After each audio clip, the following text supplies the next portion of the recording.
4 ساڵ بەسەر کۆچی دوایی عادڵموراد ئەندامی دەستەی دامەزرێنەری یەکێتی نیشتیمانی کوردستاندا تێدەپەڕێت. عادڵموراد لە ساڵی 1949 لە بەغداد لەدایک بووە، لە سەرەتای گەنجیەوە چۆتە شاخ و بۆتە پێشمەرگە.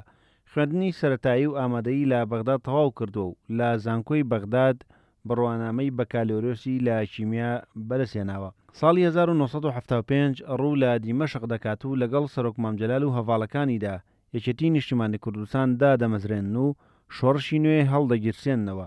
عادڵموراد دەبێتە لێپرسراوی ڕێخستنەکانی کوردستان و بەشدارێکی کارای دەبێت لە دروستکردنی ڕێخستنەکانی ئەوروپا و یەکێکیش دەبێت لەو کەسانەی زۆرترین پشتیوانی دارایی بۆ شۆڕشی نوێ پەیدا کردووە.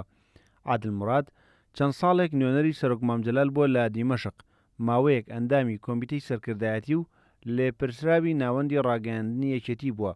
ساڵی 2000 بۆتە لێپرسراوی پەیوەندیەکانی یەکێتی لە سووریا دوای ڕوخاندنی ڕژێمی بەعەس. ماوەیەک نوێنەری سەرۆک مامجەلال بووە لە ئەنجومەنی حوکم لە نێوان ساڵانی 2004 بۆ 2008. باڵیۆزی عێراق بۆ لە ڕۆمانیا و ساڵی 2011ش بۆتە سکرتێری ئەنجومەنی ناوەندی یەکێتی نیشتیمانی کوردستان. عادڵموراد جگە لە کاری سیاسی ماوەیەکیش لە ڕۆژنامەی سەفیری لوبنانی وەک ڕۆژنامەنووس کاری کردووە.